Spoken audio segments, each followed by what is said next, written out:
Welcome back. See as I'm glazing you like this, like honestly. I'm doing this for the 60-year-old version of myself. See as it's casually flexing for us. Yo. Wait, is my hand showing? So I want to know where I will point down. How do your parents feel about this? You know, just off the maybe personal. Do you have a bee? Come on, I'm like, that's not. No. Okay, I had enough, but I always wanted quality stuff. I don't have a choice.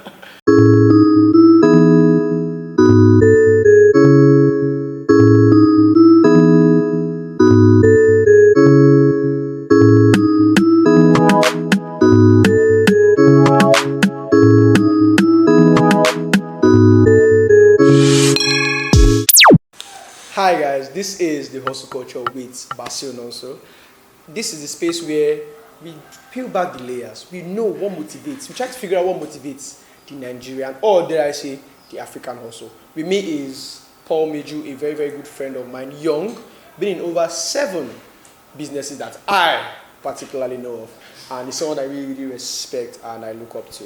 And you know, I'm really, really glad he showed up with us here today. Thank you so much for joining us today. Thank you so much for having me. So, like I said, my name is Paul Meju and I'm the CEO of Kicks Confetti.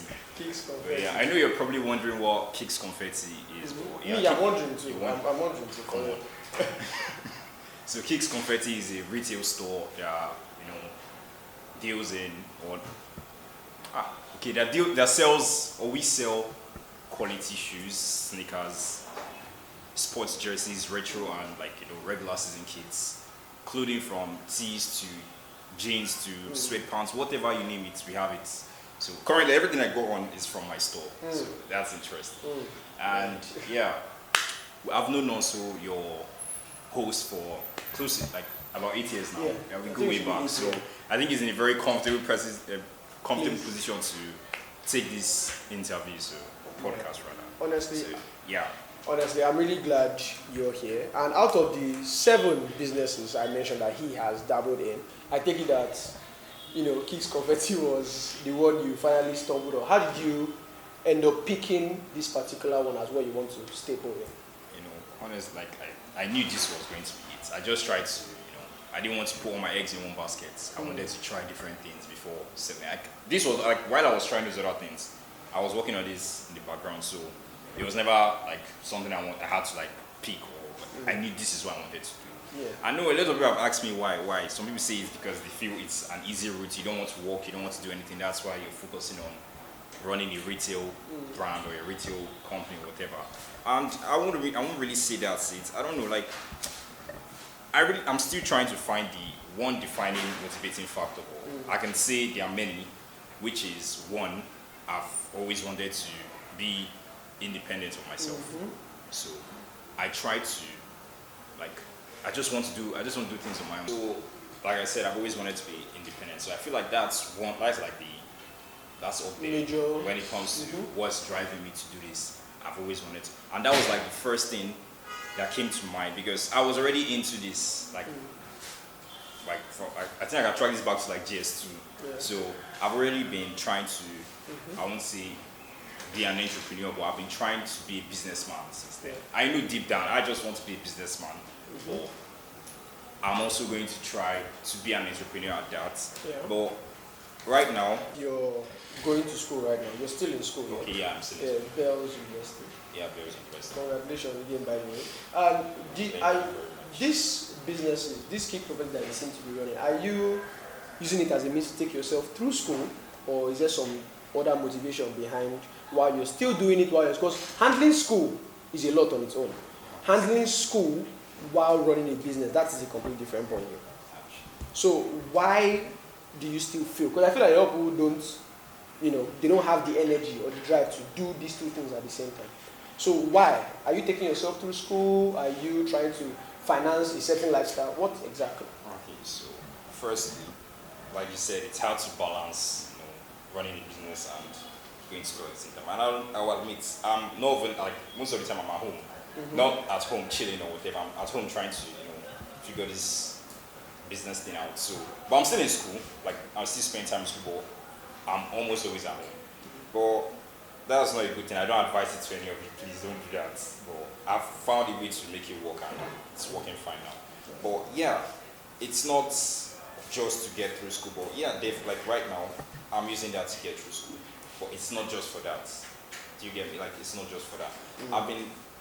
I think I'm doing this for the 16-year-old version of myself. Yeah. That just wanted to have a retail.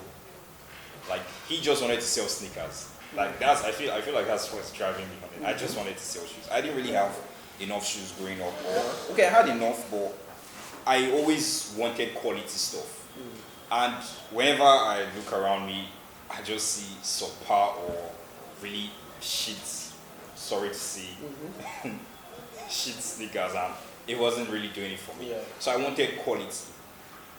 And I looked for it, like I was always searching for how to deliver that quality or how to, like, when I see people that don't wear quality stuff, it will definitely annoy you. Like I saw that, like imagine you being very, very interested in music now. You see one random guy coming up to you and he's just singing complete jargon. If you have a passion for something, you are going to have, that particular taste. You know what you want. You know that you want quality and you're not seeing quality. And I'm glad that you're trying to fill up that gap in the market. Well, we'll be back, and when we're back, we'll dive into what more motivates him and his hustle. Stay tuned. Welcome back. It is still the hustle culture with me, your host, Basil Nonzo, and it's still Paul Meju. Remember to subscribe. Like, why haven't you done that already? Like, comment, and follow us on all our social media platforms so you can be always updated when a new episode drops. So, Paul, Kicks Confetti. Let's talk about that. I take it you're on social media, yes? Definitely. You're definitely an online store. Definitely. So, how do you utilize social media to your advantage? Using the fact that we are in an age where social media is paramount. If you're not using social media, I don't know what you're doing. So, how do you utilize social media properly? Okay. Firstly, I don't think anybody's wondering why we're using social media to sell At this products. point, to be honest. Like that's where most of your markets or your target audience is. I'm just trying to meet them where they want to be met. And the reach is like it's crazy. It's crazy. Yeah. You rarely see you rarely get someone to buy from you in person as opposed to seeing it online. There you get to position it in the minds of these viewers or your potential customers in a way that it speaks. I should have this. I need to have this. So that's where creativity comes in. That's where creativity comes in. Yeah, there's a lot of product photography and content creating basically. You have to make content that is engaging, that is captivating. That People need to see a post and just stick on your page. Yeah, like even if they don't want to buy, they need to they need to start considering it just because of that video, just because of that picture. Yeah. So that's where this comes. Like you can't just I'm selling shirts online, buy my shirts. Nobody's going to buy. Like even though it's easier to sell online, it still takes there's so much effort behind it. Like it's not you can't you still have to. I think there's a particular video on your page of a sneaker that I particularly like. Is this green sneaker that you use them? These old men are active. Like that video is quite. I would post the video here on the video so people can see that video was really, really cool. It shows just how much you've given yourself to your craft, and I really, really respect that, honestly. Another thing I wanted to really ask is, just off the this personal, do you have a bee? Come on, I'm like that's not. No. I'm just asking. Oh yes, just I do.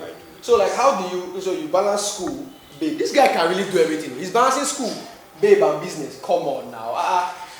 You can really do it all for real. Yeah, I can. So okay. With God. Through all your time in this business, what would you say are your biggest ups, your biggest disadvantages? Like what would you say is the biggest mountain you've had to surpass or you're trying to surpass at the point?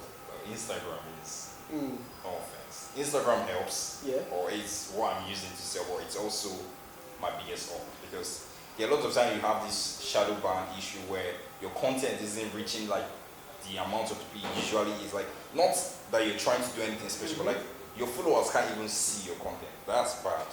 Yeah. And it happens a lot of it. I think even with people's personal accounts, they go through that too. So you have to constantly use paid promotions to break out of that cycle, to break out of that shadow ban, to try and get into new markets. But it's helpful too. Yeah. But come on. Aside that, a lot of people who just when you do these paid promotions, especially I think the most popular form of this is the pay-per-click advertising, where they will only charge you when they click on your ads. So people who aren't really interested just somebody can click on it like 10 times. They don't want to buy, like the same person just keeps, not like they're playing with the ball.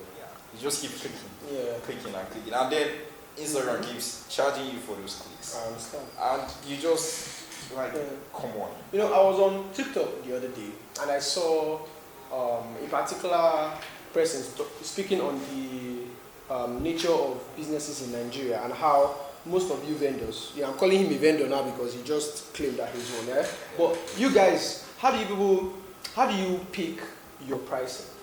Because you know, like, we're in a situation where everything now seemingly is expensive. Everything is just skyrocketing. So today, something I saw a post on and they were like, oh, the prices can change in like a week. How do you deal with that in this economy? Seeing as everything is getting hard, how do you make sure that your followers understand that these prices that are being increased are not your fault? It's the country's economy, but also put it in a way where they can be affordable at the same time. How do you deal with that particular? Because you feel that the country is working against you, to be fair. The country is working against me. I'm a victim. I'm a victim. So, firstly, I don't think you even need to tell these people that it's because of the economy. Yeah. They know this, but most vendors, they find a way to, they capitalize on this. Yeah, they know that the country is cheap, but then I have to admit, some of these vendors, we as vendors sometimes we're not helping. Yeah. But because why would something be this expensive? But you know that it's expensive because of this. I saw socks for 32k. Socks, Nike socks, 32k. You know that things are already this expensive. Yes. Yeah, and then you increase the prices. But then let me say when the dollar rate reduces or drops back, nothing happens to the price. It stays there. Like things go up in Nigeria but don't come down. At all. Have Ghana ever reduced back to the price it was before? It has not reduced, but like sometimes it fluctuates, which is making it unstable. But I try to I keep my audience or my customers in mind. So I'm always gauging the price. Like that's something I meticulously do. Like I'm always trying. Like I'm always adjusting the prices. You could find out. Okay, you got these shoes. Let me see at. Let me say like you got this 50k 2 months ago, and then in December it's 58, and then you're like, shit, this thing has gone up. But then you see, maybe like in January, March, it comes down a bit. Maybe like still not 50, but like 55, you get. So I'm trying to do that. And that's good, honestly. I respect the fact that you are actually putting the consumers in mind. It's hard because it's a lot. You know, sometimes I have to sacrifice because I care about my customers. I'm not all about I won't cap you and say I don't care about profit. I care about my profit, but I also care about my customers. I care about the community I'm trying to build. I'm not just trying to sell you a product. And I want to sell you something, and then you see a feeling. Like I want to sell the feeling, and then you see a reason to come back. Not just I bought sneakers, and then that's like the feeling of when you open that brand new sneaker and you are happy to see what you bought. You feel like I took care of you. Exactly. It's not like you just bought something and that's it. Like you just bought something. So it's a lot. You know, I'm always racking my mind. I'm trying to get new ideas. But I think that's that. But aside or back to I think I debated a bit. You asked how we vendors gauge our pricing. So normally I use like a certain percentage sometimes because I feel like that's the best way to do it. Because if you some people will just come and be like, okay, this should cost or this cost this. My profit should be like 20k inside or 30k. Just slap any. Like you want to use one product to cover your capital. Yeah, and they try to justify it maybe because they have a lot of followers or something. Or luxury. Come on, like luxury. Just come and say luxury and then slap an outrageous amount of. It's 2k for socks. It's still paying me. That is 2k for socks. Still paying me in my heart. Come on. For real. By the way, I sell socks for 5. Anyways, so you see the price match. Anyway, guys, we'll take a short break. Don't go anywhere. I'm sure you're having an amazing time, and we'll be right back. Welcome back. It is still the hustle culture with Basil Nonso, and it is still Paul Meju. And I just have an inkling in my spirit. Have you subscribed yet? No, like, genuine question. Like, have you? It doesn't take more than a second now. For real. Please subscribe, like, comment, please. It keeps us running. Yeah. So, Paul, back to how do your parents feel about this? Let's go, because I think some parents will be like, I think I had a conversation with my mom and she was like, whatever business should not supersede your study. How do your parents feel about you running this kind of business? That is this tax scheme while being in school? So my parents have been supportive. My dad didn't know until think maybe like 2 years back. But my mom has known that since I started selling in secondary school, my mom was aware. My mom's a trader. Mommy's boy. No, I won't say mommy's boy. Come on. My mom has been a trader for like a long time. So I think maybe I got that rubbed off on me. So I was always telling her about it. I was like, okay. At first she'll be like, don't let it get to your head. Don't let this, don't do this, don't do that. Focus on school. Yeah. They get like no matter the money you make, school is still important. Yeah, obviously. Not like it's beans or it's car, or you still have to go to school, guys. Yeah, school is not scam. So you still have to do all those things. But right now, I think because they see I'm still in school, but I'm not in school as much. So they're always like, you should be in school. Like they're always telling me your school should be paramount, your this thing. But I still wanted to keep my grades up. So I think I'm doing. Subtle flex. Come on, I think I'm doing well. So I don't think they should worry as much because I have it on lock. Like I know what I'm supposed to do. I'm not going to waste the opportunity I'm giving, obviously. Yeah. So were they like your first customers? No. Who was your first customer? I'm pretty sure you can't forget your first customer. My first customer was Kicks Confetti. Kicks Confetti. Kicks Confetti. Yeah. Okay. I think my first customer was my brother. Oh. Yeah. So Lawrence. I think easy actually. They've both been super supportive. Shout out to siblings for your So that's my older brother. Yeah. He's up there, He's the goat. I love him. Shout out to siblings for siblings are the best. Actually. So he has always been supporting and telling me, okay, even though they were not exactly able to help financially then, but they were always talking me through. They were like, they gave me credit. They told me that out of I was moving like the big brother. Mind you, I'm the last born. Yeah. And they keep telling me I moved like the firstborn. Like, come on, like, why were you this industrious at such a young age? What was it? I'm like, I don't just want to disturb you guys now. I feel like everybody has their thing, so I just want to make something of myself too. Yeah, quick question here. But are you registered like in the CAC? I've been working on that, and I've been having a little back and forth. I feel like I'm still in the process. Yes, try to do your very best to get it registered. Definitely. Because I think I heard that banks give proper loans to small businesses that are registered. Yeah, I heard that too. Yeah. So what are the advantages? How will you say Kicks Confetti has impacted your life? Like for those who are listening, for those who feel like they want to take that kind of footsteps, how did Kicks Confetti affect you positively? Okay, so I feel character development definitely. When you get rejected, when you try to sell personally and you get rejected a couple of times. At first it might be belittling or you might not just want to do it again. I didn't allow those things to me. I learned from it and I kept pushing. So I feel like it's helped to nurture my sales skills, like personal selling, and it's helped me to understand people a lot more. I think that's what pushed me to study marketing because I kind of want to understand what drives people to buy, the psychology behind it and everything. So it has helped me understand people more, people's buying behavior, and so basically school and business, I can't even say it's affecting, but they work hand in hand. Like I'm literally in the same line of work. True. So you're practicing what you're studying. Like this is literally a real life project. I can just use this as my final year project. So. True. So wait. You say you studied how the humans are going. You're selling me these J's. You already told me you liked it. Mess up. I mean, that's already I'm already in there. Like I know you're interested in this already. So all I just have to do is give you an interesting offer. I'll give you more reasons why you should have this. Okay.